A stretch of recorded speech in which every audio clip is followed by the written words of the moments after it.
आमचे प्रतिनिधी योगेश खरे आपल्याबरोबर आहेत. आपण पुन्हा एकदा योगेश यांच्याकडे जाऊया.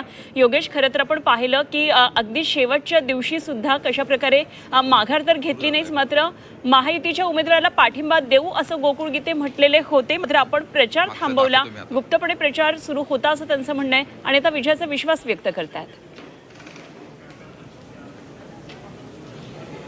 खरं आहे, आपल्याला विधान परिषद निवडणूक जर आपण बघितली तर संपूर्ण राज्यात गाजली ती नाशिकची, ती म्हणजे गोकुळ गीते यांच्या बंडखोरीमुळे.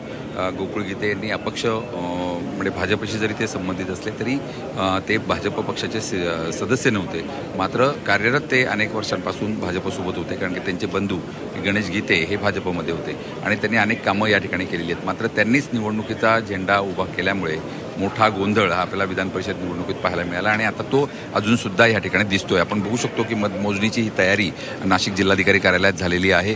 याच ठिकाणी आता पेट्या आणण्यात आल्या आहे आणि या ठिकाणी गोकुळ गीते सुद्धा उपस्थित झालेत. या मतमोजणीच्या ठिकाणी जाण्याच्या आधी त्यांनी माध्यमांशी चर्चा करताना थेट विजयाचा विश्वास व्यक्त केल्यामुळे मोठा चमत्कार होईल हे जे आपण म्हटलेलं होतं ते आता खरं होईल अशी एकूण परिस्थिती आपल्याला या ठिकाणी दिसते आहे. गोकुळ गीते यांनी सुद्धा आपल्या विजयाचा विश्वास व्यक्त केला आहे. त्यांनी असं म्हटलं आहे की मी माघार घेतली नव्हती, मी प्रचार थांबवला होता आणि माझं नाव यामध्ये आहे आणि माझे जे समर्थक आहेत, माझे जे कार्यकर्ते आहेत ते मला नक्कीच मदत करतील. एकूणच समोरच्या उमेदवाराबाबत जी नाराजी होती ती नाराजी माझ्या पदरात आपोआप पडणार आहे आणि त्यामुळे मी विजयी होऊ शकतो. त्यामुळे मी या ठिकाणी आलेलो आहे. एकूणच आपण जर बघितलं तर त्यांनी जो पाठिंबा जाहीर केलेला नव्हता, त्यांनी शेवटपर्यंत असं म्हटलं नव्हतं की माझा पाठिंबा आहे.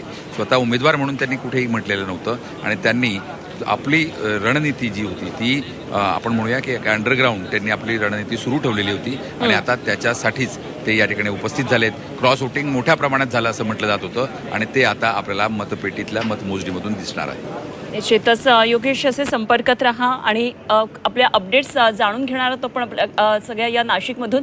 आणि आपण आता थेट जाणार आहोत आमचे प्रतिनिधी अमर काणे यांच्याकडे आणि जाणून घेणार आहोत विदर्भातली एकंदरीतच परिस्थिती. अमर, काही मोठी नावं यामध्ये आहेत आजच्या निवडणुकीमध्ये, त्यांचं भवितव्य पणाला लागलं. यामध्ये अतुल लोंढे आहेत नागपूरमधून. काय नेमकी भंडारा गोंदियामध्ये सगळी परिस्थिती असणार आहे? अमरावतीमध्ये हर्षदीप देशमुख यांच्या निवडणुकीमुळे एक मोठा ट्विस्ट आलेला होता. हॉस्पिटलमध्ये उपचार सुरू होते. आज निकालाचा दिवस आहे. काय सगळं वातावरण आहे? अनुपमा, सगळ्यात मोठं नाव जे घेतलं ते अतुल लोंढे, काँग्रेसचे राष्ट्रीय प्रवक्ते. किंबहुना त्यांनी काँग्रेसचे जेवढे मतं आहेत तेवढे इंटॅक्ट ठेवले तरी आज त्यांना यश मिळालं असं म्हणावं लागेल.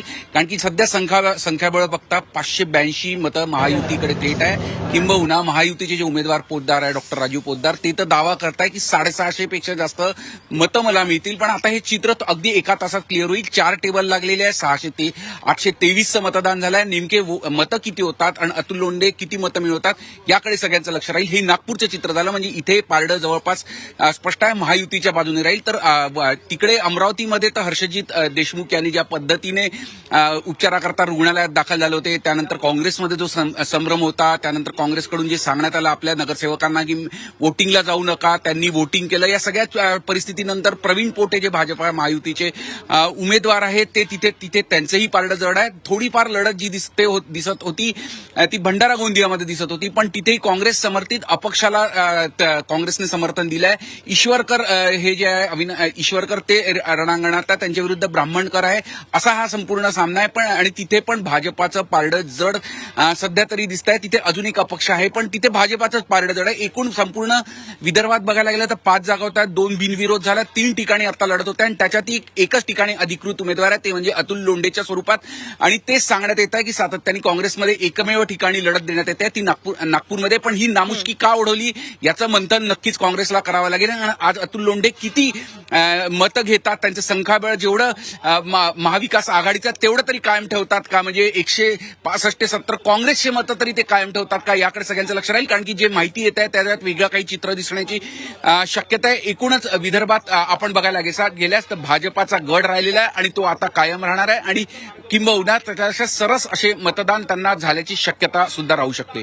ठीक अनुपमा. अगदी अमर, धन्यवाद दिलेल्या सगळ्या सविस्तर माहितीसाठी आणि जरूर आपल्याकडून अपडेट्स जाणून घेत राहू. वेळोवेळी पुन्हा एकदा चर्चा करूया. तुर्तास धन्यवाद.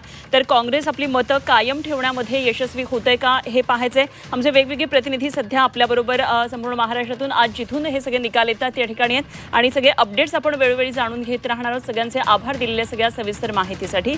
विशाल कवडे आमचे प्रतिनिधी छत्रपती संभाजीनगरमधून होते. संपूर्ण मराठवाड्याच्या निकालावर लक्ष ठेवून योगेश खरे नाशिकमधून आपल्याबरोबर होते. प्रताप नाईक आमचे कोल्हापुरातले प्रतिनिधी होते. संपूर्ण पश्चिम महाराष्ट्रात सांगली सातारा या विधान परिषद मतदान काय नेमकं होतं आहे, तिकडे मतं मोजणी कशी होती त्यावर लक्ष ठेवण्यात आणि अमर काणे संपूर्ण विदर्भावर लक्ष ठेवण्यात.